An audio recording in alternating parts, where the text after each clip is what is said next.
Hi, welcome to my parlor. I'm Priscilla Andrews with Prairie Parlor. Let's learn some new techniques today and make a pair of earrings. And I just wanted you to note that I'm left-handed and my thumbs are double jointed. So let's get started with the supplies.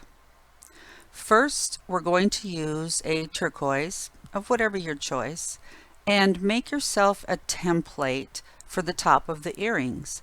Whatever size you desire, but this is the shape that I use.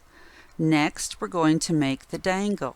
And the dangle, I use brown, but I add a little bit of the dark copper to it to make that nice shine when we're done polishing it.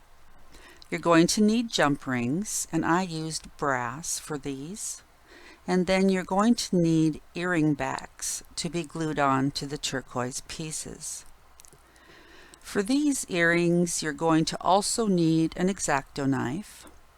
And then I use this on the smaller end to make the dots on the dangle piece of the earring. 2 paintbrushes are going to be used for the 2 different colors of stain. And I'll tell you more about the stains later.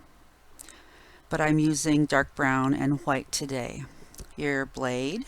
And we're going to use 4 different types of sandpaper, 60 or less grit, and a 320 maybe, and probably and most definitely a 400 and a 600 grit sandpaper. So let's get started. I start by running my colors through the thickest setting on my pasta machine, and you're finally going to see that beautiful blue that I have on my thumb fingernail this whole time. Sorry about that. But then I take my template that I have made and I start by evening out the bottom of the piece that I'm going to make the templates on. Place the template flat bottom on that and use your exacto knife to just cut around the template for the top, and just go ahead and cut both of those out. Ooh, it's magic! Don't worry about them being rough and not even, because we're going to be sanding these later with some pretty rough sandpaper, so don't worry about them not being perfect. Now we're going to take the part that we make the dangles from, and I'm going to straighten that edge on it just like I did with the blue part. And again, this is an organic looking earring, so I'm only straightening this part out for reference, as you see later, but we're not going to worry about things being exactly the same size and perfect.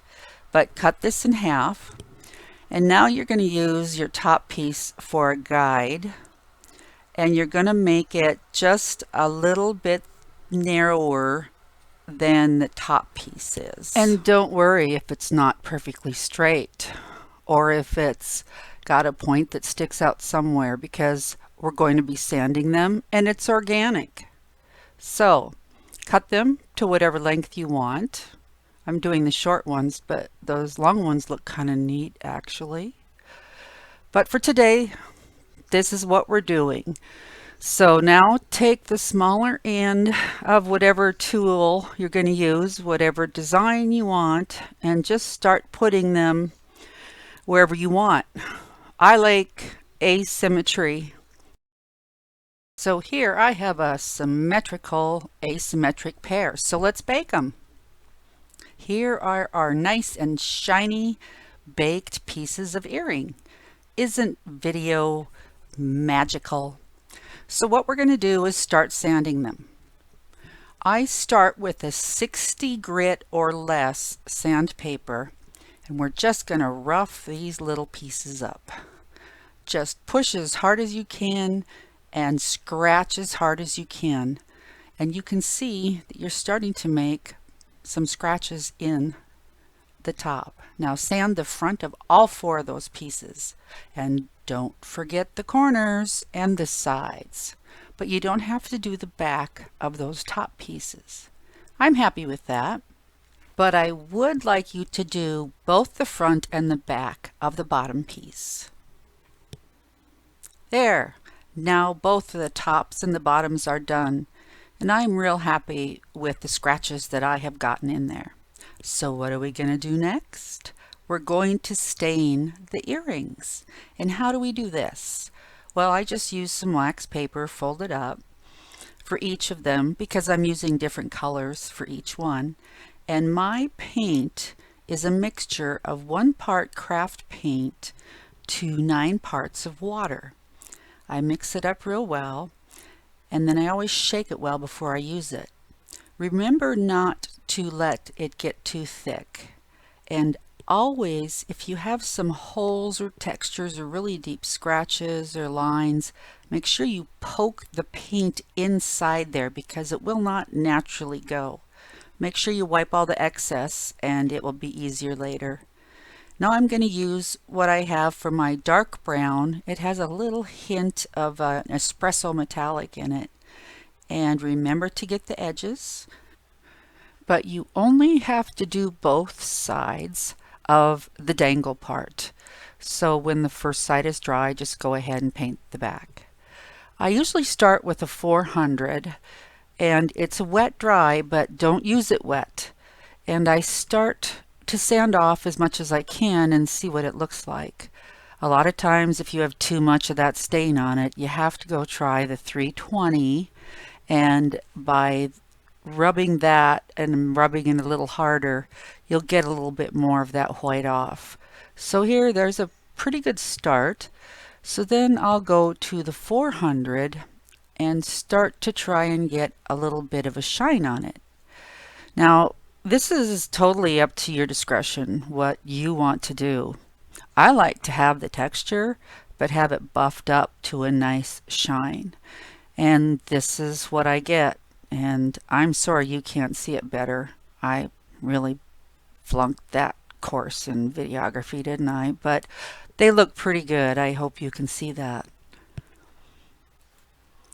Now we're going to move on to putting these earrings together, and I'm going to show you a handy little tip that I discovered. Well, I'm sure somebody else discovered it before me, but I take a piece of paper when you have an irregularly shaped earring but you want it to hang evenly, and I first measure the shape of each of the individual pieces, and I mark them on any piece of paper. I happen to like to use a lined graph paper, and then I cut them out, and the only area that needs to be exactly the size is the area that you marked with your marker. And make sure you get the right one with the right piece. And then I take that piece of paper and I fold it exactly in half. Make sure those corners match exactly. I fold that crease sharply right there.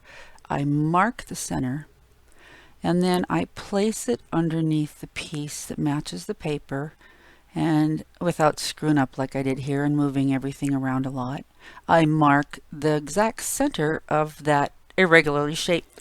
So go ahead and finish doing that on all 4 pieces. Drill your holes and put the jump rings in. Just a few pictures here to show you, and I'm sure most of you know how to put jump rings in, but look, we're done. I love videoing. So now I'm going to put the backs on the earrings.